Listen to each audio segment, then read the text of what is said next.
You guys ever sat down and tried to watch paint dry before? Anybody ever done that in an art class? Maybe painting your house, something like that.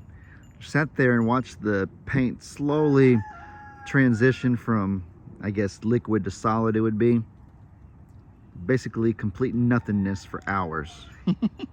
You know what is most like that on the farm? Watching pigs. Watching these pigs is the closest thing on the farm to watching paint and dry. They move so slow. Let's look at old Timmy for example. Oh my goodness, it's so sad. I mean, you know what? They're happy. They eat good food. They get to relax and sleep all day. They don't pay bills. They don't have obligations. They don't have any stress in their life whatsoever. An occasional little blip when Ringo headbutts them probably, but other than that, they live pretty dang peaceful lives. Not a belly to carry around, I suppose. Need their teeth trimmed every once in a while. But all in all, they live a pretty dang relaxed and easy life. Oh my goodness. It's like watching paint dry, watching those pigs walk around. It takes them about 5 minutes to get from over there all the way to even right here.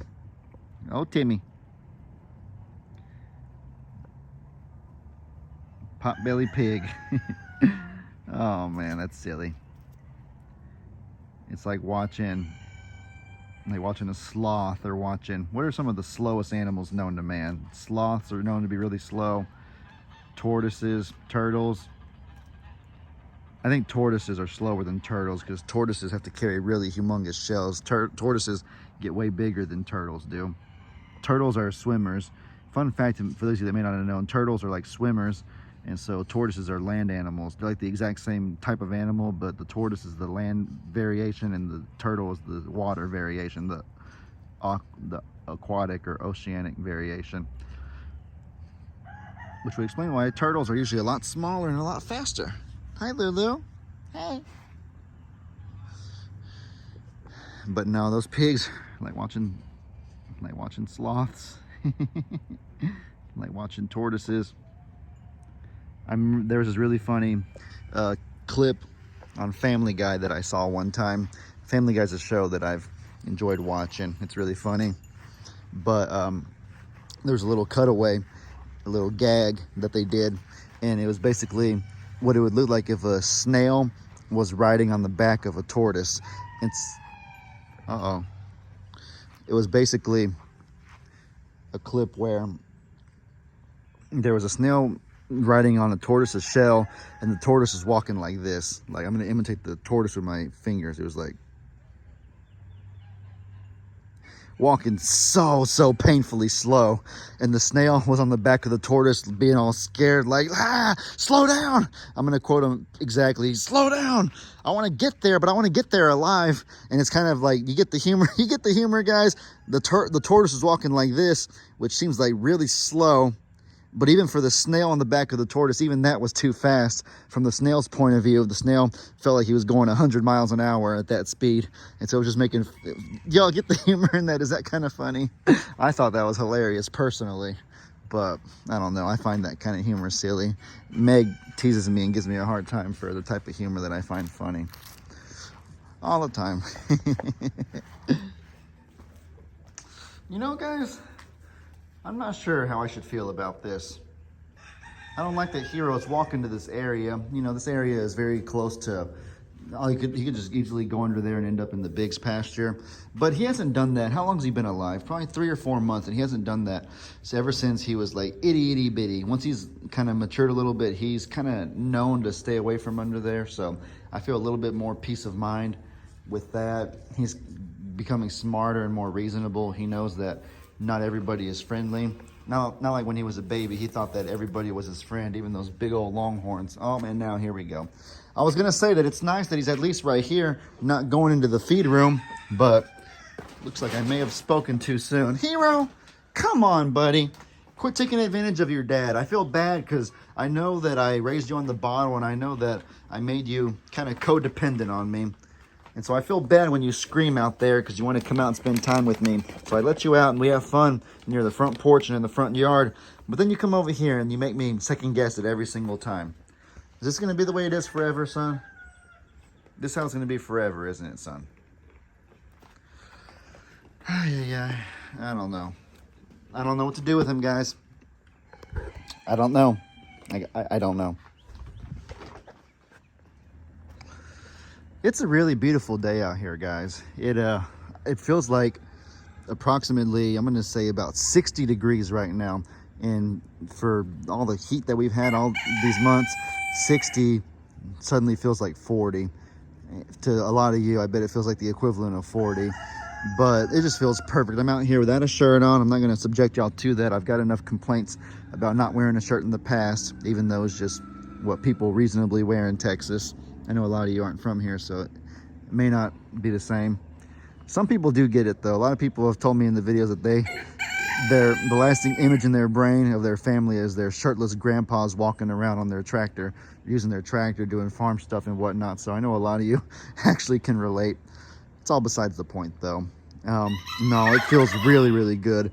I love this time of year. We're in October right now. This whole October to February, I think the winter, late fall, early winter area is my favorite time of the year because it's just the perfect weather.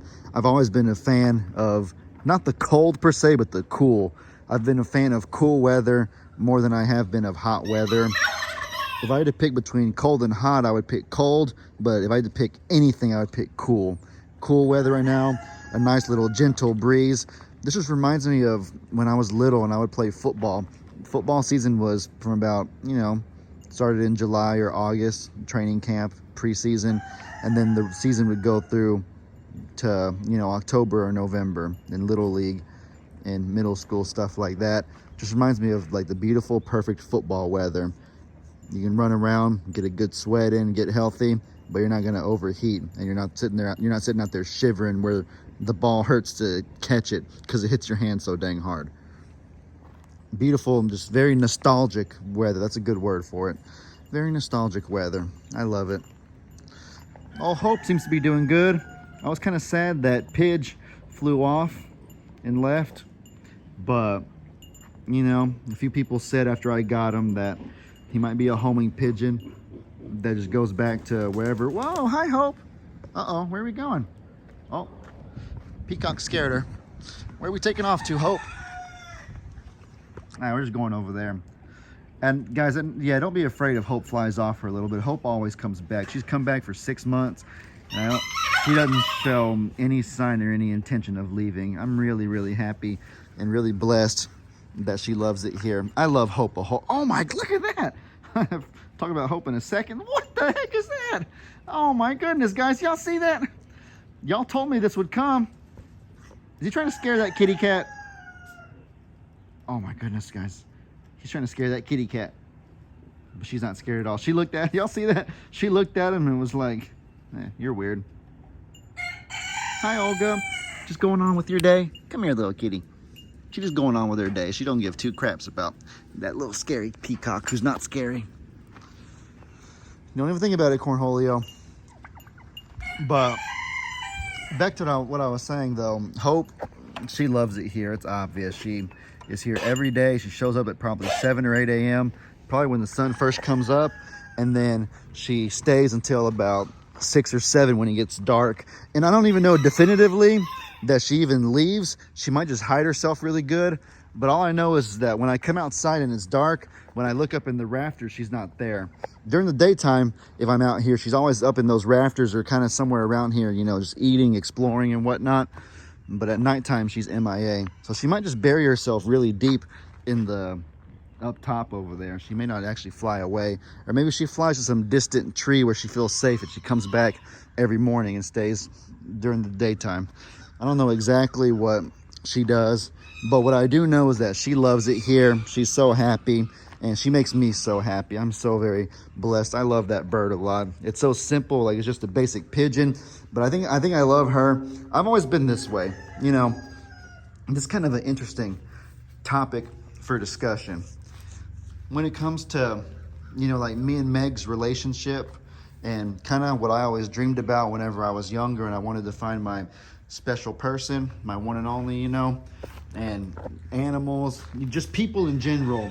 This is kind of like, I don't know the right word, counterintuitive almost, or kind of like reverse psychology a little bit. But I have always been more attracted or more drawn to people that are heavily drawn to me.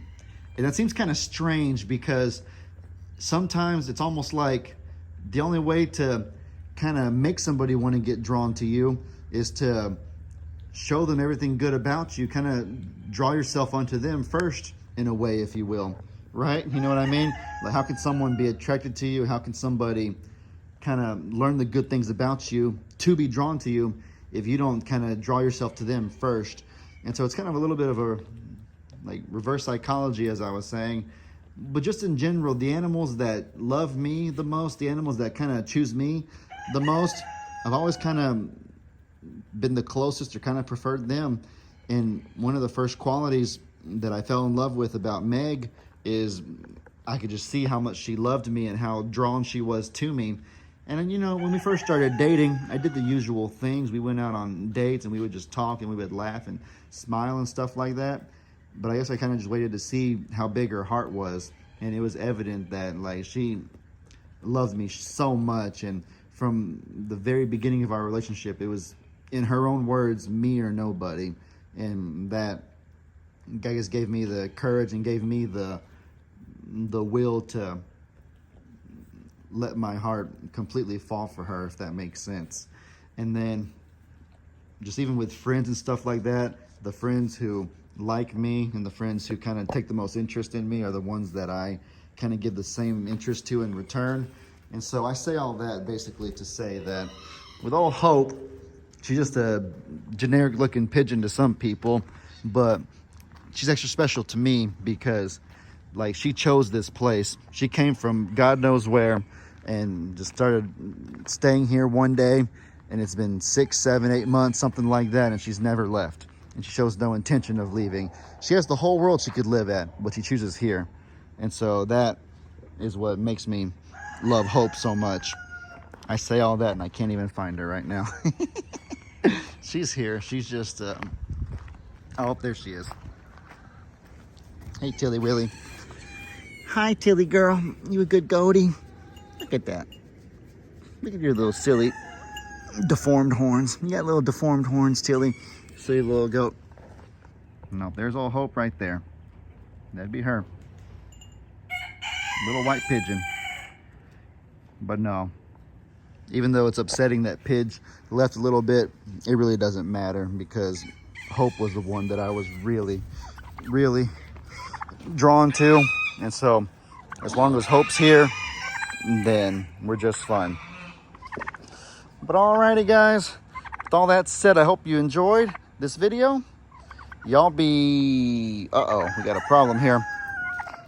Well, we got two problems here. First of all, we got two of Meg's Polish chicks out. And then, secondly, Cornholio's kind of cornering me.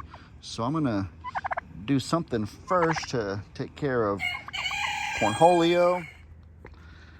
Aw, look at that over there. Look at that over there, guys. We got a little baby and her mama. Baby just getting some milk from mama. Mama sitting there letting it happen. It's adorable. Alright, guys. Well, with all that said, I hope you enjoyed this video. Y'all be sure to let me know in the comments what kind of stuff you guys want to see. I hope you all have an incredibly blessed day. And as I always say, your boy Ellie out.